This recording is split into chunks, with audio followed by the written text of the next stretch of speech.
Coucou, bonjour à tous. Aujourd'hui, on va continuer les vidéos sur le déconfinement de la matrice et on va parler du mythe de l'évolution. Alors, je suis sur une jolie plage.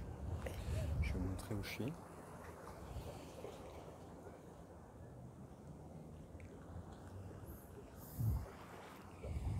Donc voilà. Je vais vous laisser la vue, c'est plus sympa que de regarder simplement le ciel. Hop là. Hop là, hop là. Voilà. Et donc, on va parler donc du mythe de l'évolution. Ok.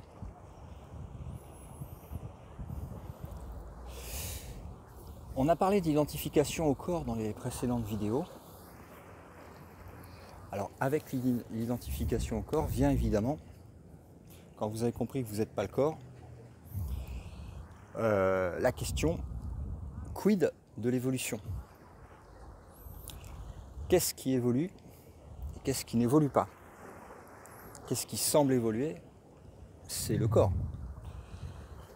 On parle de l'origine de l'humanité, mais quand on parle de l'origine de l'humanité, on parle des corps humains. Donc on parle de quelque chose qui ne nous concerne pas déjà, enfin, qui ne nous concerne pas directement en tant que ce qu'on est, puisque ce sont des simples véhicules. Et donc on a la question qui arrive, mais alors si je ne suis pas le corps, ça veut dire que je n'ai pas évolué. Parce que ce soit un corps d'être humain ou un corps de lapin ou un corps de ce que vous voulez, ce sont les corps qui évoluent. Et vu que je ne suis pas le corps, je ne suis pas plus le corps du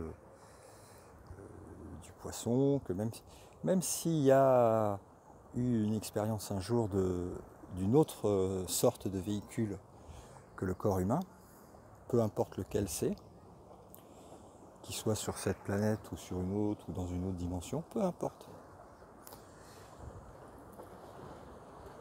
Étant donné qu'on n'est pas un corps, on n'est pas un corps. Donc il n'y a pas d'évolution. Donc quand je vois sur internet les questions d'où est-ce qu'on vient, quelle est notre histoire, etc., il y a confusion totale. Ceux qui posent la question se prennent encore pour un corps. Nous sommes pur esprit. Nous sommes la vie, créée par la vie, si on ne veut pas nommer avec des mots connotés. Donc, la vie créée à partir d'elle-même, puisqu'il n'y a rien d'autre. Et c'est pur esprit, si on veut donner un mot dessus, bien que ça dépasse totalement l'entendement mental. Donc, le mythe de l'évolution, c'est une pilule qu'il va falloir avaler et regarder sérieusement, qui est associée au mythe de « je suis le corps ».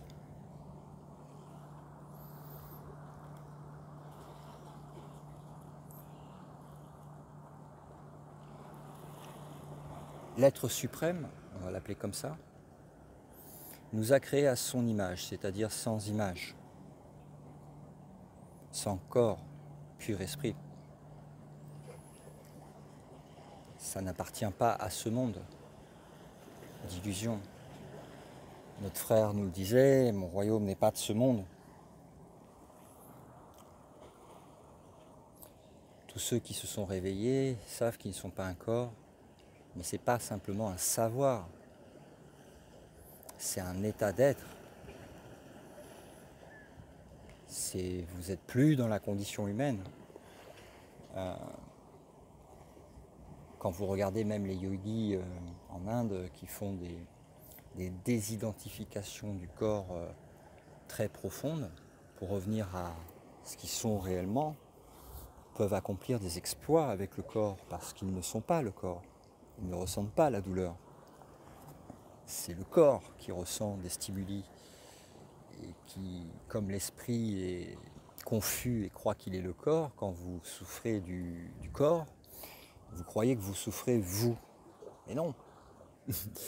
C'est juste un problème d'identification. Ceux qui dépassent ce problème d'identification n'ont pas de problème de souffrance, ni du corps, ni d'autre chose.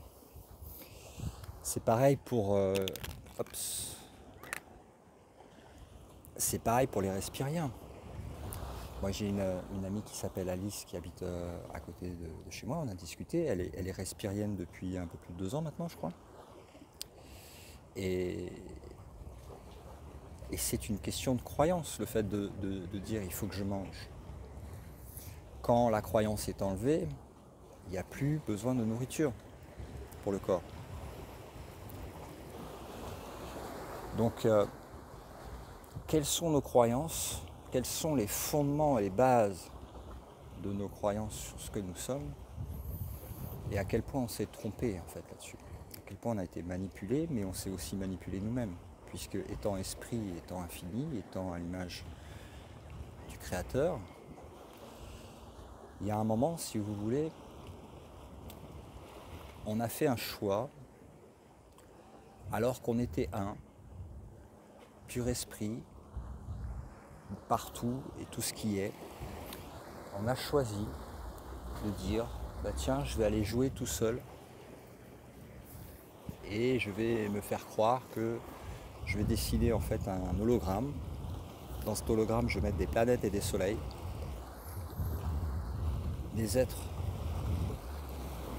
des corps plutôt, pas des êtres, des corps holographiques, projection mentale, dont certains vont être des animaux, d'autres des insectes, d'autres des humains, d'autres autre chose. Et je vais me faire croire, moi qui suis à l'image du Créateur infini unique, que je ne suis pas à l'image du Créateur infini unique, que je n'ai pas été créé à son image et par ce Créateur, qui est tout ce qui est, un. Et je vais me faire croire que je suis un corps. Donc je vais oublier ce que je suis, je vais oublier le Créateur, je vais oublier l'esprit, et je vais développer à la place un subterfuge pour me faire croire que je suis un corps physique.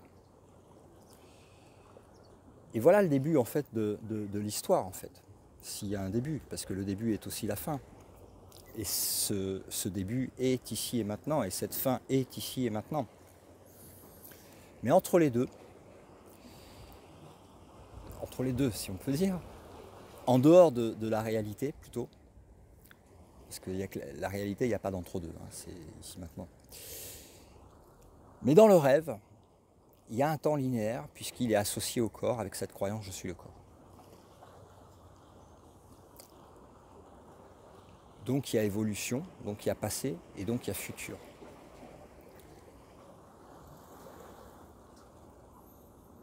C'est une totale illusion. C'est une totale illusion, et c'est ce qui s'appelle l'ego. Parce que je vois plein de définitions en fait tourner en me disant ouais, moi j'ai pas d'ego, moi j'ai pas d'ego, moi j'ai pas d'ego. Je crois qu'à un moment il faut se mettre d'accord sur la définition de ce que c'est que l'ego en fait. L'ego c'est l'identification au personnage, c'est-à-dire tout le système de pensée, tout l'intellect, l'association au corps physique. Mais ça ne s'arrête pas que sur ce niveau-là, ça va jusqu'au plan causal, celui de l'âme, puisque l'âme est le début en fait de la mémoire en fait des différentes incarnations suite à l'oubli en fait. Incarnation c'est un grand mot, hein. C'est une croyance aussi. Parce qu'on a toujours été l'esprit, on sera toujours. Mais on l'a oublié et on rêve qu'on est autre chose. C'est pas pareil. Donc, tout ce qui se passe ici, dans ce rêve, fait partie du rêve. Parce que soit vous croyez en fait que le Créateur est, comment dire, imparfait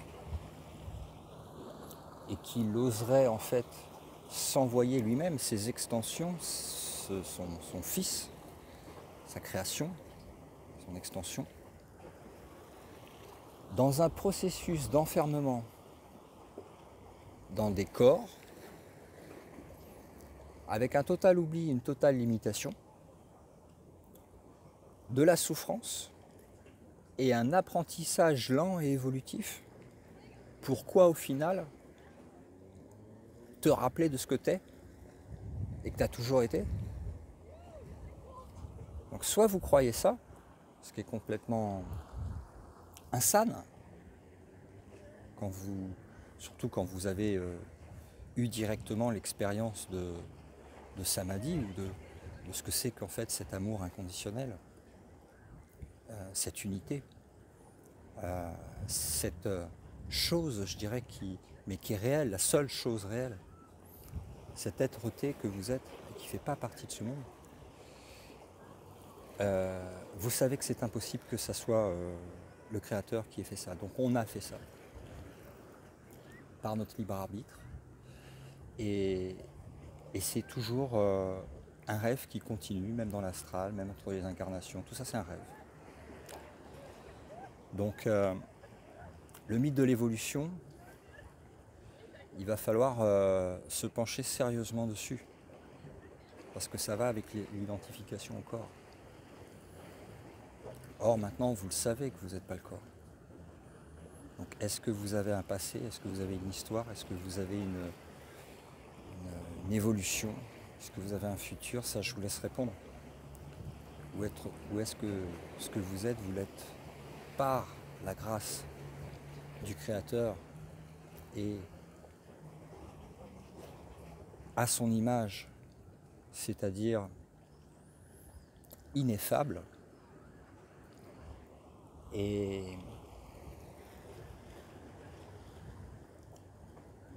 éternel, immuable. Immuable dans le sens personne ne peut vous changer, même pas vous-même. Parce que les créations de Dieu sont éternelles. Donc oui, étant dans un univers holographique où apparaissent des choses qui ne font que disparaître, que ce soit à n'importe quelle échelle, une planète apparaît, disparaît, un soleil apparaît, disparaît, maintenant vous êtes au courant. Dans cet univers holographique, tout n'est que temporaire. Donc il n'y a rien à sauver.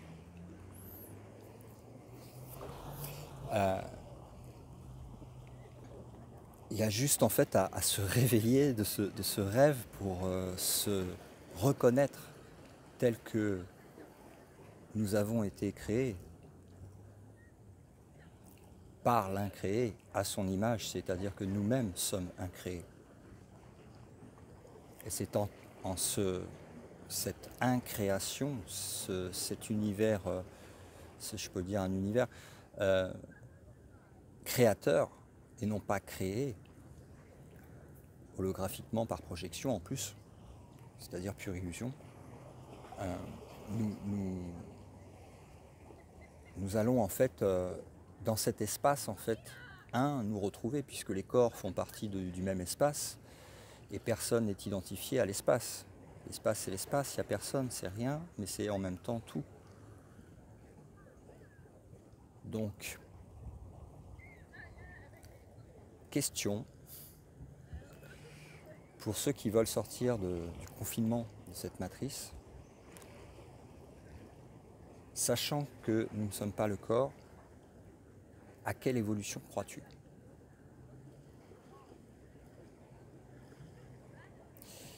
On se rejoint bientôt pour une autre vidéo du déconfinement de la matrice. Et je vous dis à très bientôt. Bye bye.